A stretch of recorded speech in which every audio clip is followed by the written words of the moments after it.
Sambalpuri beat चल रहा था और वो आई और जब उन्होंने वो बीट सुना है, एमडी है इंटरनेशनल मॉनेटरी फंड की, वो जैसे ही वो बीट्स के सामने आई उन्होंने अपने ग्रुप से स्टार्ट कर दिए। इसको हम अपने नेशनल त्योहार से ज्यादा, हॉलीडे से ज्यादा मनाना चाहते हैं, क्योंकि ये हमारे देश की इज्जत का पर्व है। G20 का मामला है सारा, ये कहते हैं एक इवेंट है, हमारे लिए राष्ट्रीय पर्व है।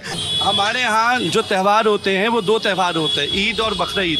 हम इसको भी आप कह सकते हैं हमने इस बार 3 त्यौहार मनाए, जिसमें G20 हर हिंदुस्तानी पे उसको फख्र होना चाहिए जो हमें एजाज मिला है। ये सर दिल्ली की पिक्चर्स आ रही हैं सोशल मीडिया पे, बड़ा खूबसूरत सजाया गया है G20 और आज आपके प्रेसिडेंट यानी अमेरिकन प्रेसिडेंट जो है वो भी पहुंच गए, क्या कहेंगे आप? आरजू, मैं ये कहने लगा था कि हमारे प्रेसिडेंट का जहाज जो है कोविड-20 लेकर पहुंच चुका है कि उनकी बीवी को तो कोविड-19 है। नमस्कार दोस्तों, प्यारा भारत वन में आपका स्वागत है। दोस्तों, जैसा कि आप जानते हैं कि दिल्ली में G20 समिट चल रही है, जिसमें सदस्य देशों के प्रतिनिधि आए हुए हैं। दोस्तों, सोशल मीडिया और इंटरनेशनल मीडिया में एक वीडियो काफ़ी वायरल हो रहा है, जिसमें IMF की चीफ क्रिस्टलिना जॉर्जिवा उड़ीसा के लोक कलाकार संबलपुरी धुन पर डांस करने लगी। उन्होंने कहा है कि इस खूबसूरत कलाकारों को देखकर मैं खुद को रोक नहीं सकी। तो चलिए दोस्तों, पाक मीडिया की इस पर क्या राय है, वीडियो शुरू करते हैं। कि मैं हैरान हूँ, जो नंबर्स मैंने देखे वहाँ तैयारी की हुई है जो उन्होंने नई दिल्ली में 20 बुलेट प्रूफ गाड़ियां ली गई हैं, 4 फाइटर जहाज उड़ते रहेंगे ऊपर, 1,30,000 सिक्योरिटी के लोग जो हैं वो सिक्योर करेंगे उस एरिया को, 475 जो पुलिस वैन्स हैं वो हैं वहाँ पे। अमेजिंग, जो उन्होंने इसकी सारी तैयारी की है, इट्स अमेजिंग। मैं समझता हूँ it's a big honour for South Asia, it's no question about it. बल्कि इसके अंदर जो है कई पॉलिटिकल गेम्स भी जारी हैं। मोदी साहब जो है वो जकार्ता गए कल 9 घंटों के लिए, सुबह 8 से लेकर 6:30 बजे तक। 2 उन्होंने वहां पे कॉन्फ्रेंसेस सेट की, जाके मिले और उन्होंने टोन सेट की इस G20 के लिए, क्योंकि इसके अंदर काफी पॉलिटिकल टर्मोइल भी मौजूद है चाइना और रशिया और वेस्ट की तरफ से। उन्होंने मैरीटाइम समिट भी जाके अटेंड की और आसियान को भी अटेंड किया, और खासकर उन्होंने वहां पे जाके साउथ चाइना सी को एड्रेस किया, जो कि चाइना के लिए बड़ा सेंसिटिव है, और जो खासकर उन्होंने वहां पे मैरीटाइम लॉज उनके बारे में बात की। मेरे ख्याल में मोदी साहब वहां पे गए थे थोड़ा अमेरिका को खुश करने के लिए, और मेरे ख्याल में ही वाज वेरी सक्सेसफुल, क्योंकि ये अमेरिका चाहता था कि थोड़ा सा चाइना को दबाया जाए मैरीटाइम लॉज के हवाले से, और जो नेविगेशन के हवाले से और फ्रीडम ऑफ नेविगेशन के हवाले से। ईस्ट जो एशिया समिट है, जिसके पहले 16 मेंबर थे, अब 18 मेंबर है उसके। तो मेरे ख्याल में मोदी साहब has done a very successful work there in Jakarta और केम बैक।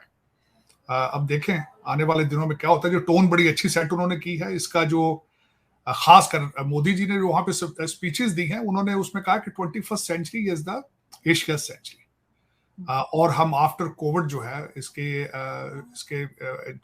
ग्लोबल साउथ के हवाले से हम ग्लोबल साउथ की इकोनॉमिक स्टेबिलिटी चाहते हैं।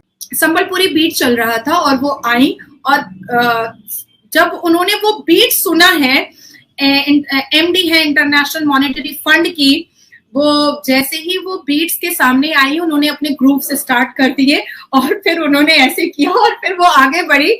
लिटरली उन्होंने कैमरा के सामने कहा है कि मैं अपने आप को रोक नहीं पाई।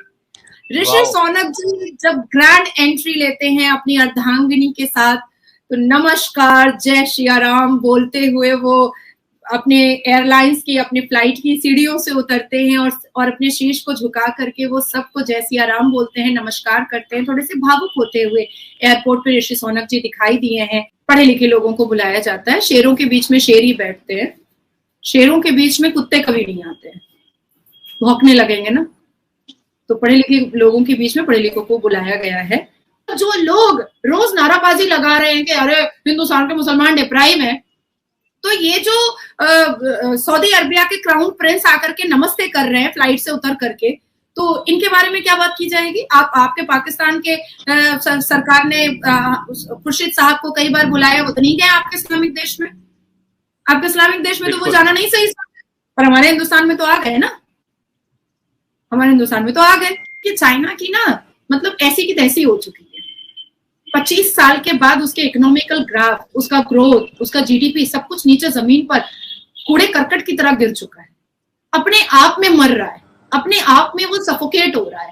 वो समझ नहीं पा रहा है कि एक पाकिस्तान की मदद करते करते क्या पूरी दुनिया ही ने मेरे मुंह पर थूक डाला है, पूरी दुनिया ही मेरे से मुंह मोड़ चुकी है। लेकिन एक्चुअली में हुआ यही। अमेरिका के फॉरेन मिनिस्ट्री के अंडर में जो स्पोक पर्सन है मार्गरेट मैकलाउड, वो अभी इंडिया के सारे चैनल्स पर बैठ रही हैं और वो यहाँ पर G20 की समिट को अटेंड करने के लिए उन्होंने हिंदी सीखी है और वो सारे नेशनल चैनल पर बैठ करके हिंदी में बातें कर रही हैं, हिंदी में प्रॉपर हिंदी में बातें कर रही हैं। उन्होंने अपने एक्सपीरियंस को बताया है कि लास्ट इस समिट को 15th समिट है G20 का, इस G20 की समिट को अटेंड करने के लिए वो लास्ट 6 महीने से प्रैक्टिस कर रही थी हिंदी बोलने के लिए, और इतनी खूबसूरत हिंदी बोल रही है वो कि मतलब सबकी आंखें मतलब दंग रह गई हैं कि वाकई में आज हमारे संस्कार और हमारी मातृभाषा, आज हमारे भारत की मातृभाषा को लोग सीखना चाह रहे हैं। आज हमारे सनातनी धर्म के जो हमारे कल्चर है उसको लोग अडॉप्ट करना चाह रहे हैं, उससे लोग आकर्षित हो रहे हैं। बहुत बड़ी बात। अभी G20 के दिन चल रहे हैं। आई वॉज एट दिल्ली, मैं 2 दिन पहले तक थी वहां पर, और काफी जो इंतजाम थे, मतलब LA फेल है अभी, दिल्ली के सामने LA कुछ भी नहीं है। तो बहुत अच्छा भव्य तरीके से, बहुत जो हमारे कल्चर है, जो हमारे संस्कृति सिखाती है, जो हमारा सनातन धर्म सिखाता है, अतिथि देवो भव का जो हम बातें कहते हैं, आज वो भारत में दिख रहा है कि वाकई में भारत अतिथि देवो भव पर कितना विश्वास करता है। पर मैं साथ साथ ये भी बताना चाहूंगी कि अतिथि देवो भव सिविलाइज्ड एजुकेटेड लोगों के लिए है, और हमारे भारत के प्रधानमंत्री का स्लोगन ही रहा है सबका विकास, सबका प्रयास, सबका विश्वास। तो उसी हिसाब से काम हो रहा है। अभी मैं एक क्लिप देख रहा था, बहुत ज्यादा वायरल हो रहा है। IMF MD जो है वो, उन्होंने एक अलग ही मतलब जो है वो महफिल वहां पे जमाई हुई है और पूरी दुनिया के अंदर वो क्लिप देखा जा रहा है। उस बारे में क्या कहना चाहेंगी मैडम आप?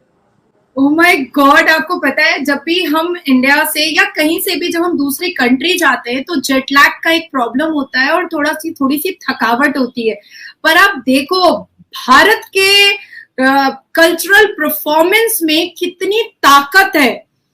भारत का कल्चरल परफॉर्मेंस जिस हिसाब से दिल्ली के कोने कोने में एयरपोर्ट से लेकर के, एयरपोर्ट के ग्राउंड से लेकर के, जो पूरे मतलब G20 का समारोह जहां पर हो रहा है वहां तक जो हो रहा है, ये अपने आप में एक बहुत बड़ी मिसाल है कि किस तरह से मतलब कल्चरल परफॉर्मेंस पे उन्होंने अपने आप को वो रोक नहीं पाई, अपने ग्रूव्स को वो रोक नहीं पाई। उन्होंने भी उनके साथ बिल्कुल अपने ग्रूव्स दिखाए हैं।